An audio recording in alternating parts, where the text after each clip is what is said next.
सबको नमस्कार।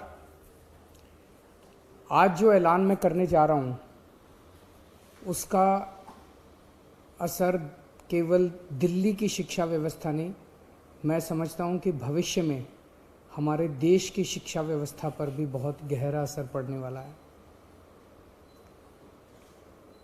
आज हम लोगों ने दिल्ली की कैबिनेट में Delhi board of school education के गठन की अप्रूवल दे दी है।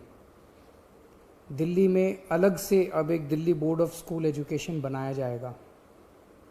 ये कोई मामूली बोर्ड शिक्षा बोर्ड नहीं है। जैसे हर राज्य का अपना एक शिक्षा बोर्ड होता है, तो ऐसा नहीं है कि अब दिल्ली में हमारी सरकार है तो हमने तय किया कि हम भी एक अपना अलग शिक्षा बोर्ड बनाएंगे। ऐसा नहीं है। ये शिक्षा बोर्ड बनाने की ज़रूरत क्यों पड़ी और इस शिक्षा बोर्ड के ज़रिए हम क्या हासिल करना चाहते हैं। पूरा देश देख रहा है कि पिछले 6 साल के अंदर दिल्ली की शिक्षा व्यवस्था के अंदर क्रांतिकारी परिवर्तन हुए हैं। पिछले 6 साल में सबसे पहले हमने ये यात्रा शुरू की कि हमने दिल्ली के बजट का लगभग 25% हर वर्ष बजट का 25% पैसा शिक्षा के ऊपर खर्च करना चालू कर दिया। इससे क्या हुआ? सरकारी स्कूलों की शानदार बिल्डिंग बनने लगी, स्कूलों के अंदर अच्छी लैब्स बनने लगी, स्कूलों के अंदर अच्छे कमरे बनने लगे, स्कूलों के अंदर अच्छे ऑडिटोरियम बनने लगे, स्कूलों में स्विमिंग पूल्स बनने लगे, स्कूलों की साफ़ सफाई की व्यवस्था अच्छी होने लगी, स्कूलों की सिक्योरिटी अच्छी होने लगी, स्कूलों के अंदर टॉयलेट्स अच्छे हुए, स्कूलों के क्लासरूम्स के अंदर अच्छे डेस्क आने लगे, अच्छे ब्लैक बोर्ड्स आने लगे। एक तरह से पूरा जो सरकारी स्कूलों का ढांचा था जो कि हीन भावना से ग्रसित था, प्राइवेट स्कूलों के अंदर अच्छा इंफ्रास्ट्रक्चर होता था, सरकारी स्कूलों के बच्चों के अंदर एक हीन भावना होती थी। जब सरकारी स्कूलों पे हमने 25% बजट खर्च करना चालू किया तो सरकारी स्कूलों का पूरा काया पलट होने लगा। दूसरा बड़ा परिवर्तन हमने किया कि अपने टीचर्स को और प्रिंसिपल्स को बहुत बड़े स्तर के ऊपर हमने ट्रेनिंग करने के लिए भेजा। हमने उन्हें कैम्ब्रिज भेजा, सिंगापुर भेजा, फिनलैंड भेजा, अमेरिका भेजा, कनाडा भेजा, IIM लखनऊ भेजा, IIM अहमदाबाद भेजा। हमारे ढेर सारे टीचर्स और प्रिंसिपल्स वहाँ से ट्रेनिंग करके लौटे। हमने अपने बच्चों को फॉरेन भेजना चालू किया। हमने अपने बच्चों को केमिस्ट्री, फिजिक्स, मैथ्स के ओलंपियाड के लिए विदेशों में भेजा। हमारे बच्चों ने भारत का नेतृत्व किया और कई जगहों से हमारे दिल्ली के बच्चे मेडल जीत के लौटे। जब ये टीचर्स और बच्चे वापस लौटे तो इनके अंदर एक जबरदस्त आत्मविश्वास था और कुछ कर गुजरने की इच्छा थी। तीसरा हमने बड़ा परिवर्तन किया कि हमने अपने प्रिंसिपल्स को एम्पावर किया। अभी तक हर स्कूल के अंदर दिल्ली सरकार का डायरेक्टोरेट ऑफ एजुकेशन का बहुत ज़्यादा इंटरफेरेंस होता था, छोटी छोटी चीज़ों के ऊपर। स्कूल में कुछ भी खरीदना है, स्कूल में कुछ भी रिपेयर कराना है, सरकार से परमिशन लो। कई कई टीचर्स की पोस्ट कई कई सालों तक खाली पड़ी रहती थी। अब हमने प्रिंसिपल को पावर दे दी।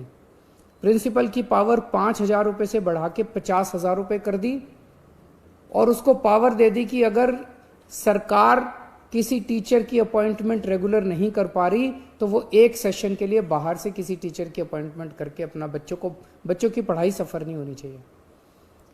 हमने हर स्कूल के अंदर एस्टेट मैनेजर्स की नियुक्ति की। कई नए नए प्रयोग किए गए। सरकारी स्कूलों के बारे में कहा जाता है कि 5वीं क्लास तक भी बच्चे आते आते उनको ना अपनी किताब पढ़नी आती है, ना अपना एक लाइन पढ़नी आती है, ना गणित के बेसिक क्वेश्चंस आते हैं। उनको तैयार करने के लिए हमने मिशन चुनौती और मिशन बुनियाद जैसे कार्यक्रम, नए नए प्रयोग शुरू किए। हैप्पीनेस करिकुलम लेके आए जिससे बच्चों को मेडिटेशन कराना सिखाते हैं। बच्चों के इंटरपर्सनल रिलेशंस अपने माँ बाप के साथ, अपने परिवार के साथ, अपने दोस्तों के साथ रिश्ते अच्छे होते हैं। बच्चों की इमोशनल नीड्स पूरे होते हैं। हैप्पीनेस करिकुलम लेके आए, एंटरप्रेन्योरशिप करिकुलम लेके आए। तो इस तरह से कई सारे प्रयोग पिछले 6 साल के अंदर किए गए, जिसकी वजह से आज दिल्ली के सरकारी स्कूलों के नतीजे 98% आने लगे हैं। प्राइवेट स्कूलों से ज़्यादा नतीजे आने लगे हैं। हमारे बच्चों का इंजीनियरिंग में, मेडिकल में, बड़े बड़े अच्छे अच्छे कॉलेजेस के अंदर एडमिशन होने लगे हैं। पेरेंट्स को भरोसा हो गया है कि अब हमारे बच्चे सरकारी स्कूलों के अंदर उनका भविष्य सुरक्षित है। ये बहुत बड़ी बात है। जो पेरेंट्स पहले सरकारी स्कूलों में अपने बच्चों को भेजना नहीं चाहते थे, आज वो पेरेंट्स अपने बच्चों को सरकारी स्कूलों में जब भेजते हैं तो उनको भरोसा होता है कि उनके बच्चों का भविष्य सुरक्षित है। बच्चों के अंदर एक जबरदस्त आत्मविश्वास पैदा हुआ है। अब अगला स्टेप लेने का समय आया है। अब ये तय करने का समय आया है कि स्कूलों में क्या पढ़ाया जा रहा है और कैसे पढ़ाया जा रहा है। हम शिक्षा क्यों देते हैं अपने बच्चों को? हम शिक्षा देते हैं 3 कारणों से, और अब वो तीनों लक्ष्य, ये जो Delhi board of school education बनाया जा रहा है, ये 3 लक्ष्य पूरे करेगा। पहला लक्ष्य, हमें ऐसे बच्चे तैयार करने हैं जो कट्टर देशभक्त हों, जो अपने देश के लिए मर मिटने का जज्बा रखते हों। हमारे बच्चे हमारे देश का भविष्य हैं। हमें ऐसे बच्चे तैयार करने हैं जो आने वाले समय में हर क्षेत्र के अंदर इस देश की जिम्मेदारी अपने कंधों पे उठाने के लिए तैयार हों। उन्हें तैयार करना पड़ेगा अपने बच्चों को, चाहे वो साइंस का क्षेत्र हो, चाहे टेक्नोलॉजी का क्षेत्र हो, चाहे बिजनेस का क्षेत्र हो, चाहे व्यापार का क्षेत्र हो, चाहे राजनीति का क्षेत्र हो, चाहे सामाजिक क्षेत्र हो। हर क्षेत्र के अंदर हमारे बच्चे देश की जिम्मेदारी उठाने के लिए तैयार हों। ऐसे बच्चे हमारी शिक्षा तैयार करेगी। अब दूसरा लक्ष्य, हमारे बच्चे अच्छे इंसान बने, चाहे किसी भी धर्म के लोग हों, चाहे किसी भी जाति के लोग हों, चाहे अमीर हों, चाहे गरीब हों। ये सारी दीवारें तोड़ के एक दूसरे को इंसान समझना है और अपना जीवन एक तरफ जहां अपने परिवार के लिए वो करना है, दूसरे अपने परिवार को पालना है, दूसरी तरफ अपने समाज को और दूसरे इंसानों के लिए निस्वार्थ भाव से अपना जीवन जीना है। ऐसे बच्चे बोर्ड तैयार करेगा। और तीसरा, आज हमारे देश के अंदर सबसे बड़ी समस्या है, बड़ी बड़ी डिग्री, पीएचडी करने के बाद, बीए, बीएससी, बीकॉम, एमकॉम, बड़ी बड़ी डिग्रियां करने के बाद भी बच्चों को नौकरी नहीं मिल रही। बच्चे घर में बेरोजगार बैठे हैं। ऐसी शिक्षा का क्या फायदा? अब ये बोर्ड ऐसी शिक्षा तैयार करेगा, ऐसी शिक्षा प्रणाली तैयार करेगा। हम क्या पढ़ाएंगे, कैसे पढ़ाएंगे, ये बोर्ड बच्चों को अपने पैरों पे खड़ा होने के लिए तैयार करेगा, ताकि जब शिक्षा करके वो निकले तो वो रोजगार ढूंढने के लिए दर दर की उसे ठोकरें ना खानी पड़े। उसका रोजगार उसके साथ तैयार होना चाहिए। ऐसी शिक्षा तैयार की जाएगी। इसलिए इस बोर्ड का गठन किया जा रहा है, ऐसी शिक्षा देने के लिए, ऐसा शिक्षा का कंटेंट तैयार करने के लिए, और प्रक्रिया ऐसी बनाई जाए। आज हमारा पूरा का पूरा शिक्षा तंत्र रटने पे जोर देता है। रटो और साल के अंत में 3 घंटे के पेपर के अंदर उलट के आ जाओ। ये बदलना पड़ेगा। अब रटने पे जोर नहीं होगा, अब समझने पे जोर होगा। एक बच्चे का असेसमेंट साल के अंत में 3 घंटे में नहीं लिया जाएगा। उसका असेसमेंट पूरा साल लगातार चलता रहेगा।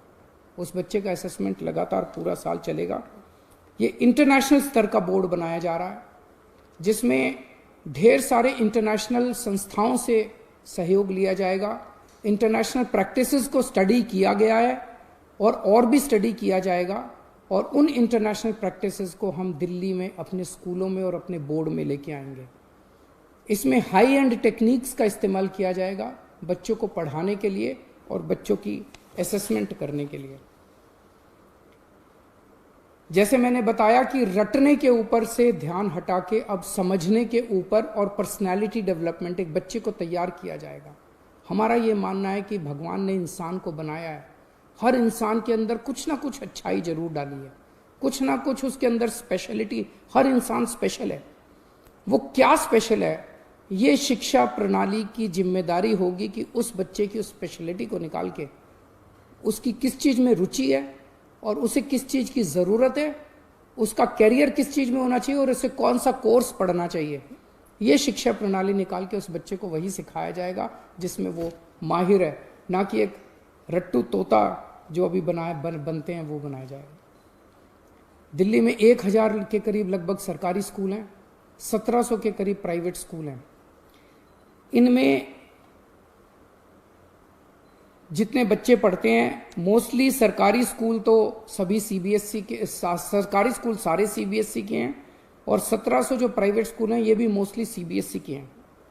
इस वर्ष 21-22 एकेडमिक ईयर में 20 से 25 सरकारी स्कूलों को हम एक साथ सारे स्कूलों को इस बोर्ड में नहीं लेके आएंगे। इस साल सबसे पहले साल में 20 से 25 सरकारी स्कूलों को इस बोर्ड में शामिल किया जाएगा। उन्हें सीबीएसई से उनकी एफिलिएशन हटा के इस बोर्ड की एफिलिएशन दिलाई जाएगी।